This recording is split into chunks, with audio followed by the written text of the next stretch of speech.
Trapaças da Fórmula 1. Calma, você já viu esse vídeo. É que essa aqui é a continuação. Inclusive, se não viu, vale ver. Mas pode ver esse aqui antes, sem problema nenhum. Dizem alguns que trapaça só trapaça quando é pega. E que no esporte de alto rendimento, explorar as bordas da lei é algo que precisa ser feito para se atingir o topo. E na Fórmula 1 os exemplos são vários. No primeiro vídeo a gente contou de 10 e hoje vamos com mais 10. Mas afinal de contas, o que é trapaça? Qual é a diferença entre o que aparece neste vídeo e o que vem na nossa outra série famosa, Engenhoca? Pois é, vem comigo que você vai entender.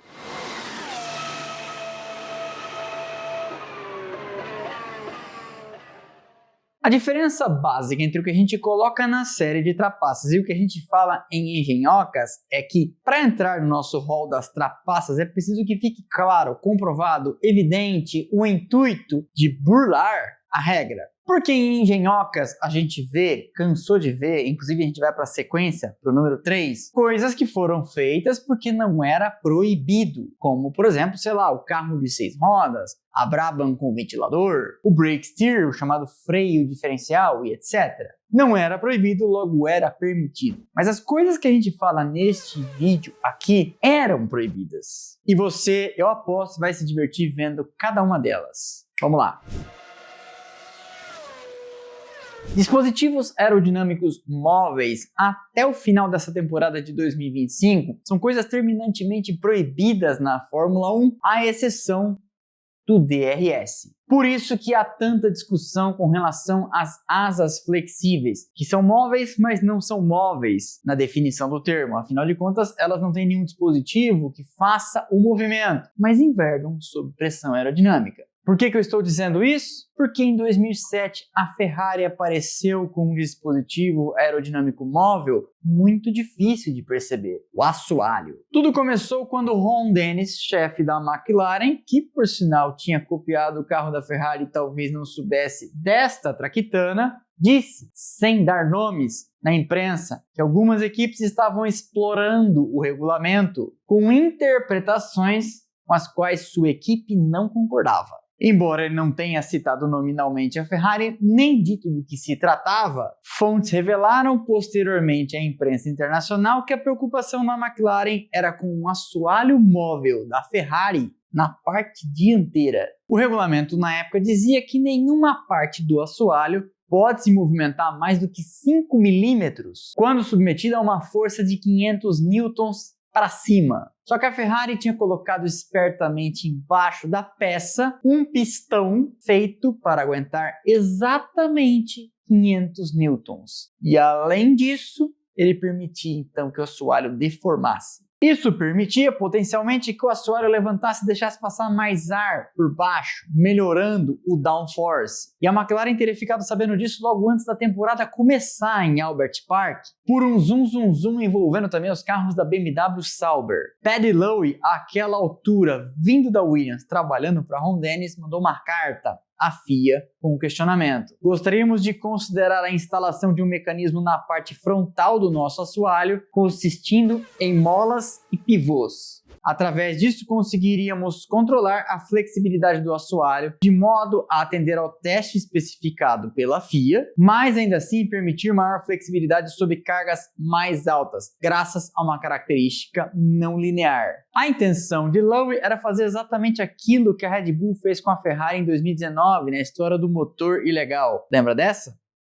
Depois você pode assistir. E cutucando a FIA com essas cartas e forçando ela a ir fechando as brechas na norma. A McLaren não queria fazer nada. Queria, na verdade, encurralar a Ferrari. E a FIA, então, por meio de seu delegado técnico da época, Charlie Whiting, teve que responder. E quando respondeu, teve que responder com uma diretiva técnica mudando o teste de carga. O que rapidamente acabou com a festa da Ferrari, mas abre aí a famosa discussão. Não está escrito na regra nada sobre o que quer o espírito da regra.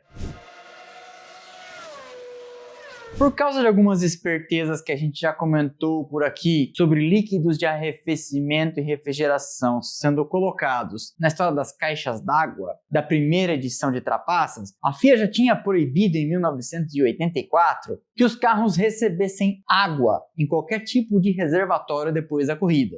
Não sabe do que eu tô falando? Assiste depois o vídeo e você vai entender a gambiarra que fizeram. Na época, a Tyrrell era a única equipe usando ainda motor aspirado da Cosworth contra um esquadrão de motores turbo no grid. Guarde esta informação. A equipe de Ken bolou uma gambiarra muito esperta. Durante uma parada nos boxes no final da corrida, o famoso Splash and Go, a Tyrrell encheu o tanque do carro de Martin Brundle com 140 libras, mais ou menos 63 quilos, de uma solução contendo água e esferas de chumbo. Chumbinho.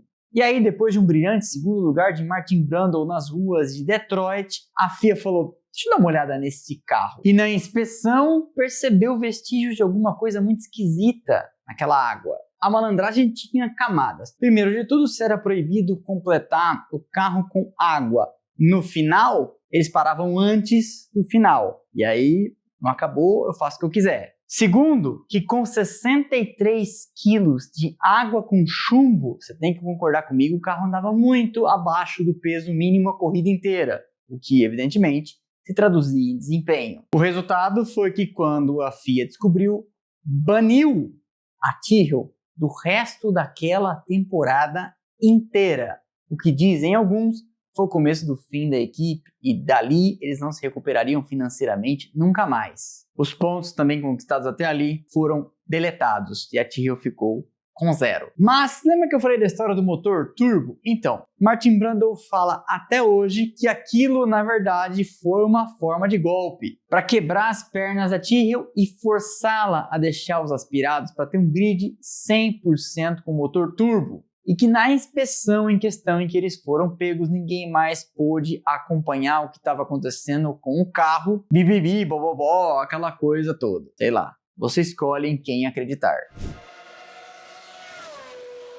Em 2005, a BAR, àquela altura já com apoio de fábrica da Honda e prestes a virar Honda propriamente na matrícula, era uma equipe para ser levada a sério, bem a sério. Tinha dado trabalho com Jenson Button em 2004. Só que aí todo esse desempenho daquele ano e do ano anterior foi colocado sob suspeita porque ninguém sabia ao certo desde quando eles estavam usando uma Tractana para lá de ilegal. Um tanque secreto de combustível. O dispositivo ficava cheio de gasolina, sem a FIA saber que ele existia, e o carro era pesado sem combustível no tanque de verdade. Só que tinha combustível num tanque escondido, que depois seria queimado. Então você já entendeu onde a gente vai parar, né? O carro, em algum momento da corrida, estaria abaixo do peso mínimo. Isso, numa época de reabastecimento, significava que esta era uma trapaça pesada, porque todo mundo anda bem mais leve quando pode reabastecer. Você não precisa largar e terminar a corrida com a mesma gasolina, certo? Pois é, e quando a FIA descobriu, a ideia inicial era banir a equipe por toda a temporada de 2005. Acabou sendo barato, com um banimento por apenas 2 corridas. A temporada de 2006 da Fórmula 1 foi memorável. Schumacher de Ferrari e Alonso de Renault disputaram ponto a ponto, corrida a corrida, vitória a vitória, até o final, num grande duelo. E num grande duelo, pilotos espertos, às vezes espertos até demais, tentam explorar aquele algo a mais. A classificação, a gente sabe, em Mônaco é fundamental para o resultado da corrida no domingo. E aí Michael Schumacher resolveu fazer o melhor tempo e dar um jeito do adversário não conseguir derrubá-lo. Alonso vinha em volta rápida, Schumacher prestes a recolher para os boxes, mas então ele, sem querer querendo, perde o controle do carro na Larrascasse e evita um acidente de cara por muro. Mas aí, bandeira amarela e ninguém mais podia fazer tempo rápido, até porque não tinha como passar rápido por ali com um carro atravessado no meio da pista. Resultado, ninguém engoliu aquela traquitana do alemão, sua pole position foi anulada e ele teve que largar lá do fundo. Na corrida, Schumacher ainda conseguiu escalar o pelotão e chegar na 5ª posição, mas Alonso venceu e aí o crime não compensou. Muito parecido com Schumacher disputando com Alonso em 2006 foi o que aconteceu na classificação também com o Nico Rosberg brigando de Mercedes contra Lewis Hamilton. O caso era muito parecido, os dois disputando a pole position a gente sabe, fundamental para a vitória no Principado. E aí, já tendo a melhor volta, com Hamilton vindo atrás para fazer a sua, Rosberg deu uma travadinha inofensiva e passou reto na viragem Mirabeau. E aí, passou reto, foi para a área de escape, bandeira amarela. Quem vinha para fazer volta tem obrigatoriamente que tirar o pé, não vale mais nada. Hamilton, no ato, ironicamente disse no rádio: "Puxa vida, hein, que coisa! Ele tá bem? Ele se machucou? Bateu? Tá tudo certo com ele?" Aquela coisa toda. E a amizade dos dois, que já estava balançando e ia balançar até cair, a gente sabe, naquele ano de 2014, teve em Mônaco mais um trinco. No meio da era do efeito solo, a primeira era do efeito solo, não a atual, lá no final dos anos 70, começo dos anos 80, a FIA, percebendo que a velocidade dos carros estava saindo do controle e os circuitos não davam conta daquilo, resolveu baixar uma diretiva técnica determinando uma altura mínima para tentar diminuir o downforce. Carro menos baixo com efeito solo igual menos pressão aerodinâmica. Só que aí na Brabham, Gordon Murray espertamente pensou: legal, eles vão medir a altura mínima, mas isso só serve para o carro parado. Como que eles vão medir a altura mínima lá na pista, em movimento? E o engenheiro sul-africano, então, uma das maiores mentes da história da Fórmula 1, começou a matutar: eu preciso criar um mecanismo que abaixe quando eu quero e levante depois quando for a hora. Ele então projeta a Brabham BT49C, com molas macias e amortecedores cheios de fluidos, água e fluido hidráulico nos 4 cantos do carro. Fluidos, você deve saber, você não consegue compactar, diferente do ar, por exemplo, que você pega uma seringa e aperta. Fluido não é assim. E aí, em alta velocidade, a pressão aerodinâmica empurrava o carro e o fluido saía do amortecedor, baixando então o carro, que sentava em cima das molas. Só que aí, quando essa força acabava na volta de desaceleração depois da corrida ou da classificação, sem toda a pressão descendente, o fluido ia voltando para os amortecedores e o carro ia subindo. Chegava na hora da inspeção e o carro estava na altura regulamentar.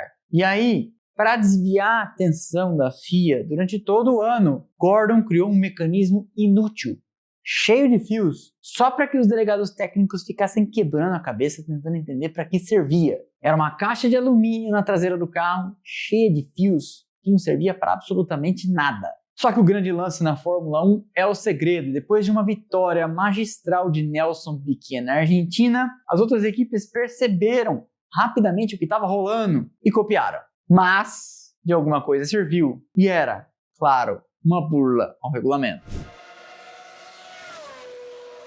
No Grande Prêmio da Suécia de 1975, Robin Herd, um dos sócios da Marsh, percebeu uma oportunidade andando pelo pit wall. Sabe aquelas placas que eles colocam para o piloto ler posição 1 mais tantos segundos, etc e tal? Hoje em dia cada vez menos. Pois é, na época, com o rádio ainda engatinhando na Fórmula 1, era basicamente a comunicação feita através daquilo. E durante os treinos, Herd colocou uma placa para fora e percebeu que aquilo de alguma forma afetou a célula fotoelétrica da cronometragem. A placa, basicamente, de alguma forma, causava algum tipo de reflexo que interrompia o feixe e mandava então um sinal confuso para o cronômetro. Resultado, a única pole position de Vittorio Brambilla, piloto da Marsh, e ele confirmou essa numa entrevista muitos anos depois, dizendo: quando eu vi que Vittorio estava mais ou menos uns 50 metros da linha de chegada, eu passei a placa na frente do sensor e pole position. No Grande Prêmio dos Estados Unidos de 1959, um piloto que talvez você não conheça, Harry Schell, usou de um truque que não precisou da tecnologia da pole de Vittorio Brambilla em 75. Ele basicamente pegou um atalho. Naquela época, é bom a gente lembrar, não havia esse monte de fotógrafos de hoje em dia e quase nenhuma câmera de televisão. E aí o que ele fez? Conhecendo muito bem a pista e vendo que não vinha nenhum carro atrás, aproveitou o momento durante a classificação e cortou 2 curvas e fez um tempo 2 segundos mais rápido que sua melhor marca. 2 segundos mais rápido, você pode me perguntar. Sim, 2 segundos mais rápido naquela época era uma variação normal, como hoje em dia, sei lá, 2 décimos. Isso porque muita gente gosta de achar que a Fórmula 1 era super competitiva nessa época. Isso aconteceu em dezembro de 59, na única vez que a Fórmula 1 passou por Sebring, na Flórida. E com esse tempo, ele conseguiu colocar sua Cooper Climax em 3º lugar no grid, atrás de Stirling Moss e de Jack Brabham. Na corrida, talvez por karma, ele abandonou. Problemas de transmissão. Não pense você que manipulação de resultado é uma coisa moderna por causa de casa de apostas no esporte, etc. e tal. Porque no Grande Prêmio de Trípoli, na Líbia, em 1933, numa era pré-Fórmula 1, um escândalo que só foi descoberto muito depois, aconteceu. Quem contou isso em seu livro vários anos depois foi ninguém menos do que Alfred Neubauer, o chefão da equipe Mercedes na era pré-Fórmula 1. O tempo dos grandes prêmios. A história foi basicamente a seguinte: um fã local muito rico prometeu a Achille Varzi, piloto, uma soma enorme de dinheiro se ele vencesse a corrida. O piloto então pensou, a melhor forma de botar a mão nessa grana é combinar com os russos, como já diria Mané Garrincha. Varzi então procura Tazio Nuvolari, um dos principais pilotos na época, e fala: divide comigo a grana, me deixa ganhar. Nuvolari pensa: a melhor forma da gente ficar com a grana desse rico desavisado é combinar com outros 2, porque aí não tem risco de outro correr por fora e levar. Obviamente, esses 4 os principais candidatos à vitória. Seria como se hoje em dia Norris, Piastri, Verstappen e George Russell combinassem o resultado de uma corrida. Bruno Henrique então Nuvolari, então, procura Baconin Borzacchini e Giuseppe Campari e fala para eles a mesma coisa. Vamos dividir entre nós 4 essa grana aí e combinar que o Varzi vai levar a corrida. Fechado? Na corrida, Campari liderava até que subitamente ele tem uma quebra de motor. A 2 voltas do final, Varzi era 3º, atrás de Nuvolari e Borzacchini. Borzacchini perde o controle e bate. Sabe como é que é? Mas Nuvolari seguia na ponta com Varzi em 2º. E aí na última reta, com a linha de chegada à vista, Nuvolari tem um abandono. Pane seca. Vitória de Paquetá. Quer dizer, vitória de Achille Varzi no Grande Prêmio de Trípoli em 1933. É mole? A gente só não sabe se o ricaço de fato pagou. Gostaram dessas trapaças? Lembram de mais alguma? Eu admito que dessa vez tive que ir fundo na pesquisa, voltando até 1933 para achar essa história. Esse foi, então, mais um episódio do Splash and Go no YouTube. Eu espero que vocês tenham gostado. Deixa o like que é de graça, você sabe, não custa nada e ajuda demais o canal. Quebra essa pra mim, quebra essa pra nós. Não se esqueça de deixar com a gente a sua hypada e um comentáriozinho que seja. Conta se lembra de mais alguma trapaça, conta a cidade de onde nos assiste. Se não quer contar nenhuma dessas coisas, deixa um emojizinho que seja. O algoritmo adora esse tipo de coisa. Sabe então que você está engajado com o conteúdo. E aí, segue distribuindo a gente, contando nossas histórias internet afora. É assim que a gente tem feito para crescer a galope, rumo aos 300 mil inscritos. Conto com vocês, essa relação aqui só funciona se tiver alguém aí assistindo, porque tem um doido aqui, sozinho, falando. Para não perder nada do que a gente faz por aqui, temos canais de notificação, Instagram, Telegram e também no WhatsApp. Você entra, link aqui embaixo na descrição e passa a receber um recadinho automático assim que eu publico cada um destes conteúdos. Aqui embaixo também estão passando nossas redes sociais, link também lá embaixo na descrição, tem conteúdo o tempo todo. Fechado? Vejo vocês no próximo vídeo. Valeu e aquele abraço!